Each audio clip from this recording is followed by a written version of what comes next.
кажется, что конец XIX века и сейчас уже первое десятилетие, скажем, 21-го, последнее десятилетие 20-го, в истории Ирана на самом деле несколько повторяются. И вот в каком смысле.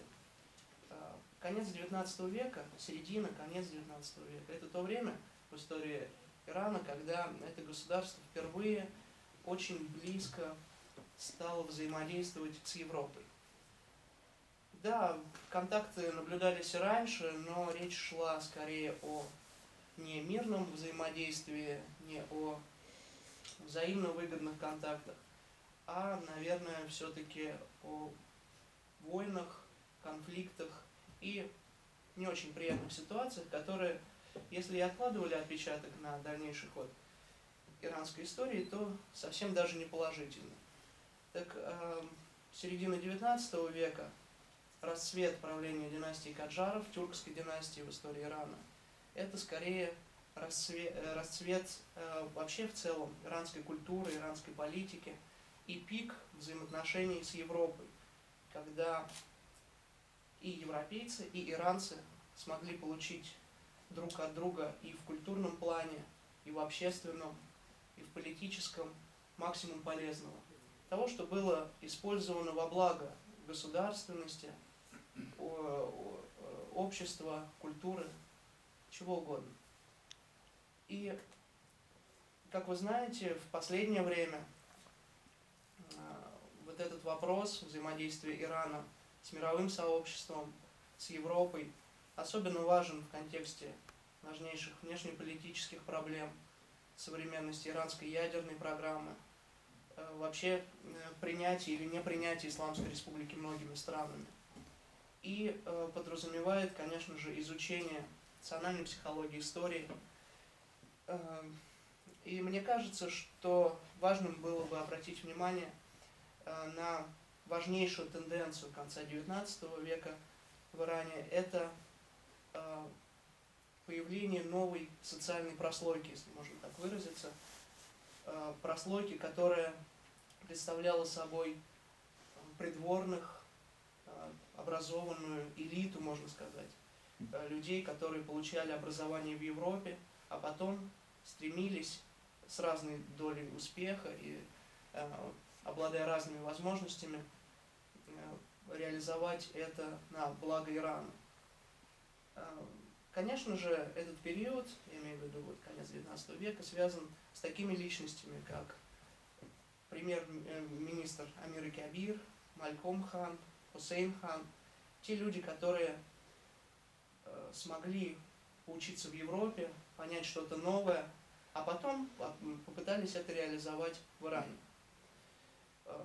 Почему это происходило?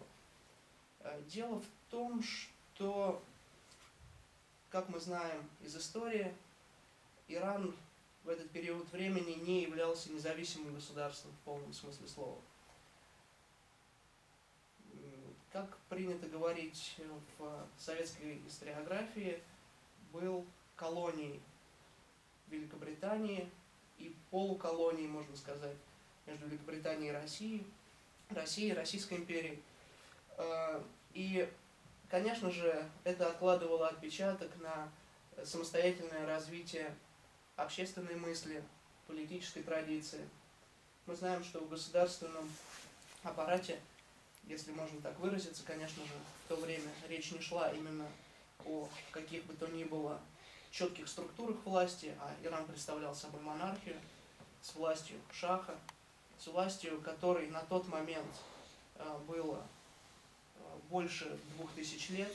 То есть вы представляете, насколько это была традиционная структура, насколько это был механизм, проверенный временем, механизм, функционирования которого не подлежало каким бы то ни было вопросам или сомнениям, как в лице придворных, знати, элиты, так и простых подданных. Но еще одна важная политическая сила, которая в то время в Иране выходит, скажем так, на первые роли, которая заявляет о себе, это шиитское духовенство. Как пишут некоторые иранские исследователи, шиитское духовенство одержало за всю историю Ирана 3 победы. Первую в XVI веке, когда ислам шиитского толка был провозглашен государственной религией. Вторую, когда в тот как раз период, о котором я сейчас говорю, шиитскому духовенству удалось удержать свои позиции и не позволить Ирану превратиться в страну, ориентированную на Запад. И третья победа, всем известная, это 1979 год, появление Исламской Республики Иран. Так вот, об этой самой второй победе. Дело в том, что шиитское духовенство – это очень четко смоделированная, с расписанными обязанностями общность образованных, прекрасно владеющих арабским языком, умеющих трактовать в различных стилях Коран людьми. Люди, которые готовы применить свои знания именно в политических целях для установления собственной власти и для поддержания порядка в стране, именно основываясь на религиозных канонах, руководствуясь религиозными доктринами. В то же время это очень богатая, очень влиятельная прослойка, которая прекрасно способна контролировать большую часть земель, которые принадлежат в стране, вершить правосудие и, более того, в каких-то областях жизни даже сдерживать шаха. На самом деле шахский престол при Каджарах, можно сказать, что постоянно находился в определенных противоречиях с шиитским духовенством, с людьми религии, которые присутствовали при дворе, которые определяли быт двора, которые наставляли шаха, в кругу которых шах воспитывался, и при помощи которых власть от одного правителя передавалась другому. Но вот это взаимодействие с Европой, это влияние британских, бельгийских и других европейских советников, которые также получили свои позиции при дворе благодаря полуколониальному, назовем так, статусу Ирана. Вот эти позиции давали шаху возможность, не только шаху, но и некоторым из его людей из его окружения, как можно больше узнавать о Европе. Сначала это были простые рассказы о культуре, быте, увлечениях, а потом эти рассказы переросли в нечто более серьезное и в нечто более даже опасное для традиционных исламских кругов при дворе. В каком плане? Иранские чиновники средней руки и высокопоставленные получили возможность получать образование за рубежом. Учились языкам, осваивали различные политические традиции, даже пытались объяснить, что такое демократия. Очень любопытные на этот счет существуют статьи, различные исследования, трактовки. Привносили новые термины в сам персидский язык, позволяли ему совершенствоваться, становиться более актуальным для тех тенденций, которые в то время существовали. Так вот, эта самая прослойка чиновничества в различной литературе, в том числе и европейской, западноевропейской, получила название реформаторов или модернизаторов. То есть различные авторы, я сейчас специально не буду называть имена, чтобы сконцентрироваться на главном, говорили о том, что благодаря этим людям в Иране происходили модернизационные процессы. В чем это выражалось? Человек ездил в Европу, получал знания, потом приезжал и, если уж совсем утрировать, уговаривал шаха принять то или иное решение. Например, ввести светское правосудие. Речь заходила даже о чем-то вроде Конституции. Мы сейчас умышленно не говорим именно о том, что речь шла о принятии Конституции, так вопрос не ставился. Но о своде общегосударственных законов неоднократно речь заходила.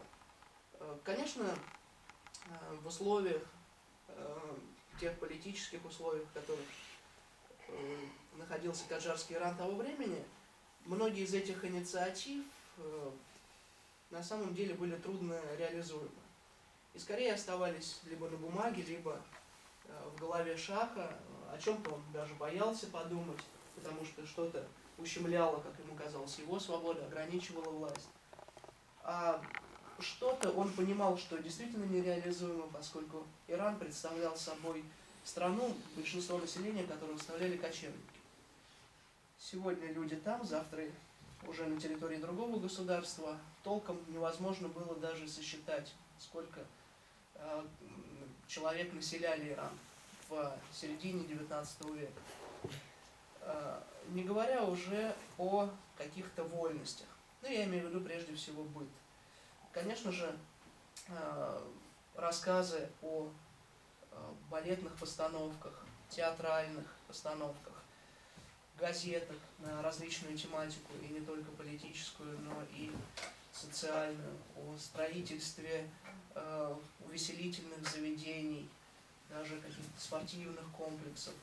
Конечно же, увлекали шаха как простого человека, того, кому свойственно воспринимать что-то новое, чему-то удивляться.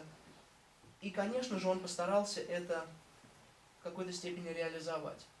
Реализовать при дворе. И вот поэтому, если мы посмотрим на некоторые дошедшие о нас иллюстрации того периода, или даже фотоснимки, речь идет о конце XIX века, к сожалению, продемонстрировать не могу, но надеюсь, в будущем получится, то мы увидим очень любопытную картину.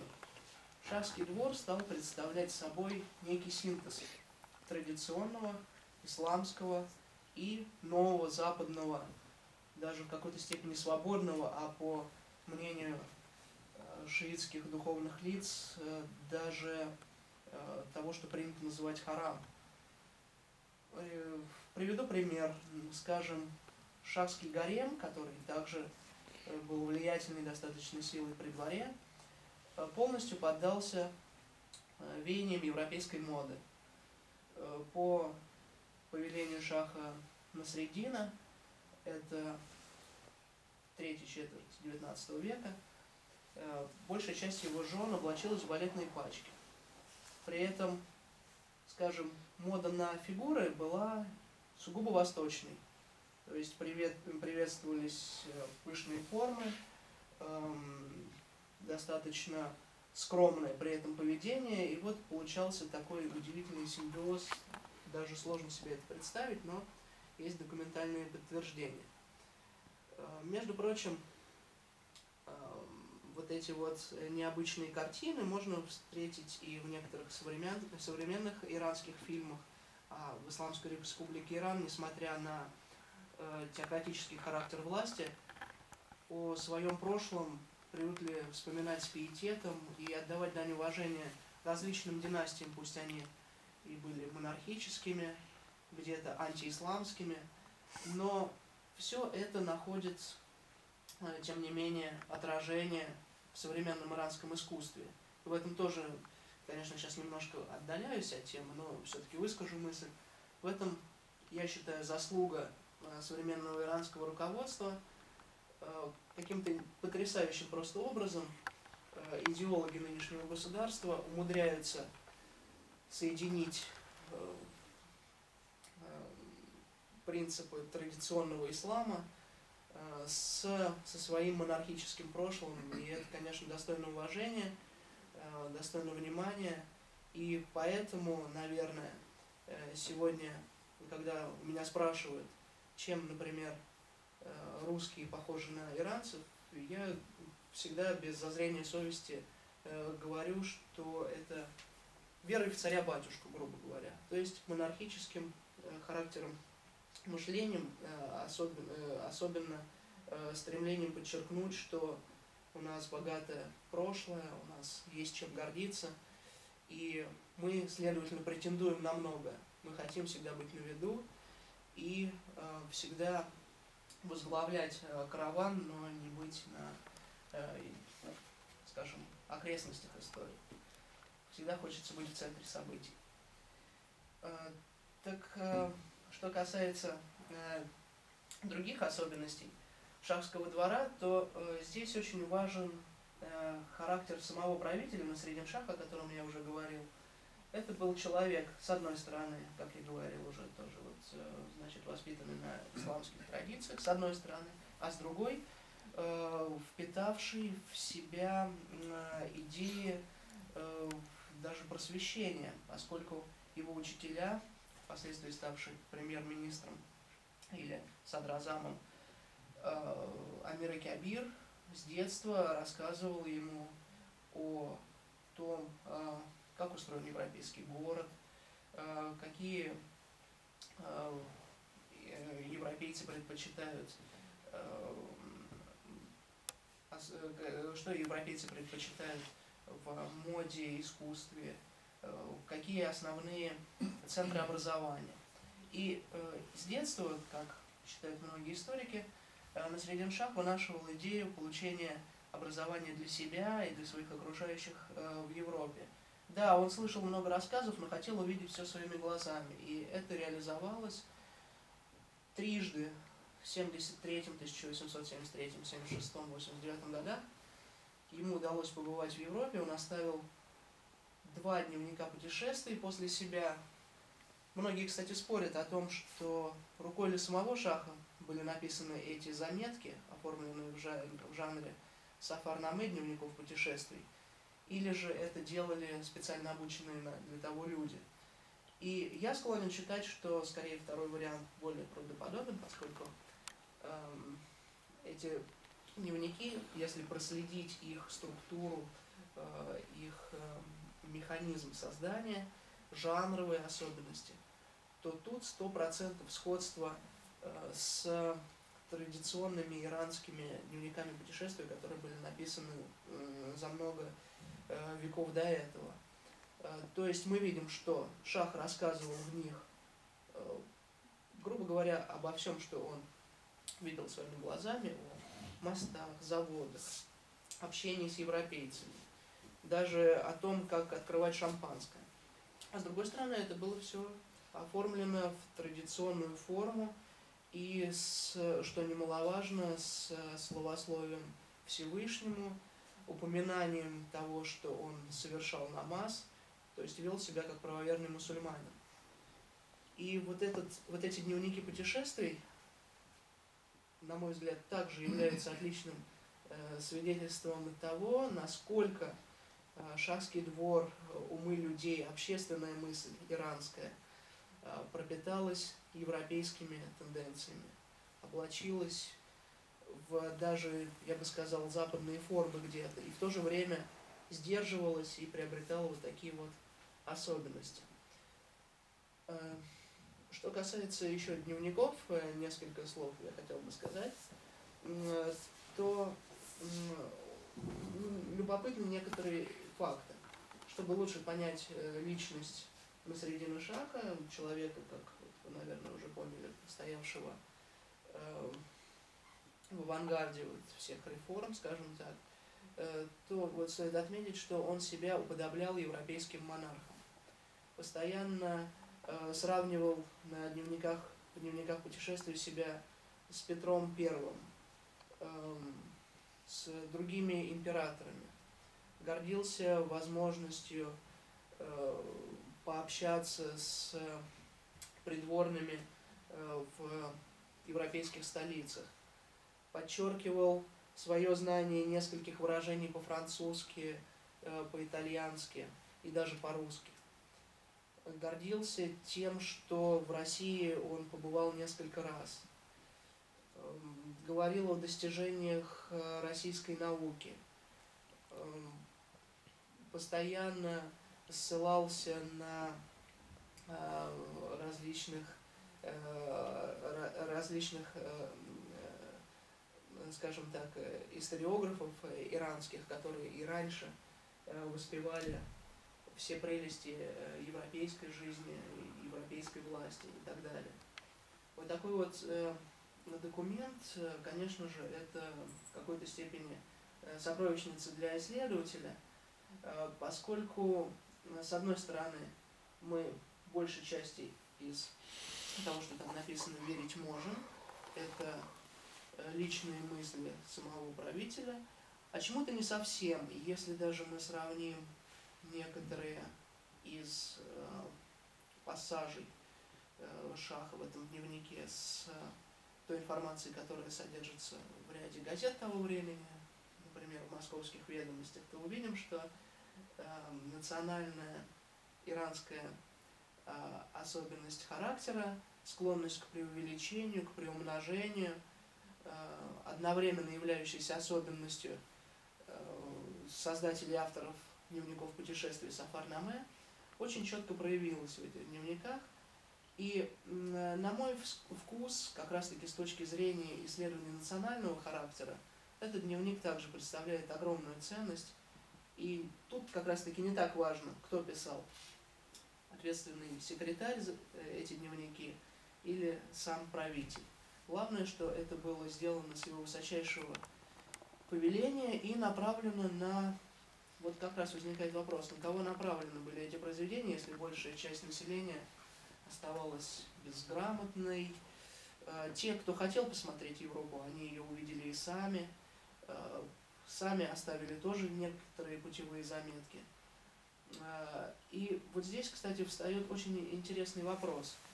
То ли это был политический ход, направленный на то, чтобы договориться с европейцами о продаже некоторых государств, некоторых природных ресурсов, принадлежащих государству, чтобы отдать их в концессию европейцам, русским и так далее. Возможно, что и такой подтекст здесь тоже присутствовал.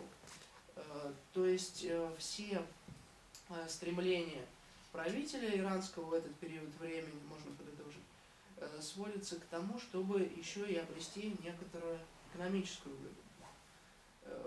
Все-таки Иран испытывал на себе, как я уже заметил, влияние европейских держав, неосвоенных ресурсов было очень много, до обнаружения нефти в Иране оставалось совсем чуть-чуть. И вот это политический авантюризм некий, присутствовавший в сделках с европейцами, в легкости, с которой они проворачивались, и в смешных деньгах, которые получал шахский двор в качестве взяток или действительно платы за предоставление, скажем, судоходства в стране, продажи некоторых предприятий, кусков земли, а в дальнейшем и целых районов для организации англо-персидской сначала нефтяной компании, а потом англо-иранской. И, конечно же, предопределили эти моменты дальнейших ход истории. Потому что эпоха, которая последовала за Каджарами, эпоха правления династии Пехлеви, последней на сегодняшний день монархической семьи в Иране, в общем, эта династия столкнулась с одной крупной проблемой. Постоянно двум последним шахам, а их всего было двое, да, до 1979 года, ставили в вину, я имею в виду население, граждан страны, не национализацию природных ресурсов. Да, по-прежнему оставалась проблема грамотности. По-прежнему трудно было контролировать все процессы, все племена, все народности, которые населяли страну. Были сложности даже с элементарным сбором налогов. Но больше всего народ негодовал, возникали народные волнения из-за того, что не была национализирована иранская нефть. И как раз-таки источник, как принято считать, вот этих проблем кроется в не самой дальновидной политике каджарских монархов. В частности, Насреддин Шаха, который увлекся Европой, но позволил себя даже облапошить в какой-то степени и с легкостью предоставил в распоряжение европейцев то, что должно было, как считают в Иране, и вполне обоснованно принадлежать было им. И, как знать, потрясли бы страну те события, которые произошли уже ближе к нашим дням, если бы несколько иначе строилась политика при Каджарах.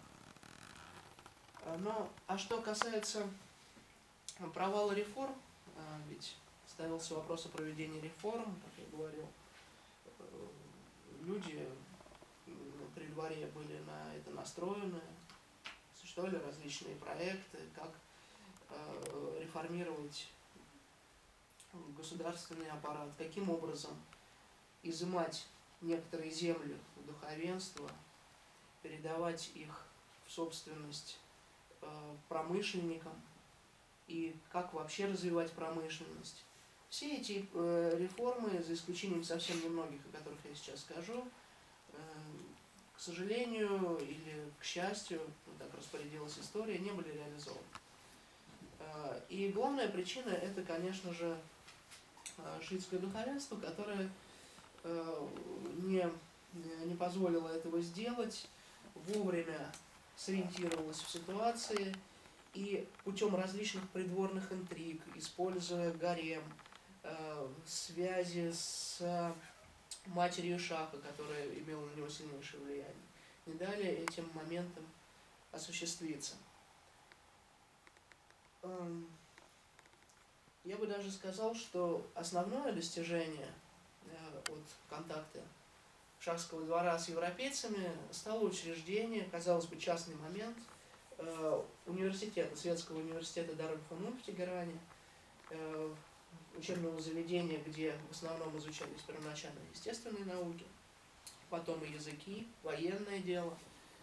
То есть создавался целый пласт, научный пласт, состоящий как из непосредственно науки, которая преподавалась, которая должна была по задумке создателя этого учебного заведения, это был Садразам Амир Кабир, премьер-министр, должна была потом реализовываться, так и в привлечении многих европейских светил научных. И, пожалуй, вот этот университет – это единственный из того, что Шаху удалось осуществить в обход духовенству, что все-таки нашло отражение, понимание в правящих кругах, но одновременно не позволило широким слоям иранского общества получить доступ к науке, к образованию, к возможности научиться хотя бы читать, писать. И многие социальные проблемы решены не были. Я вот так вот тут пересказываю.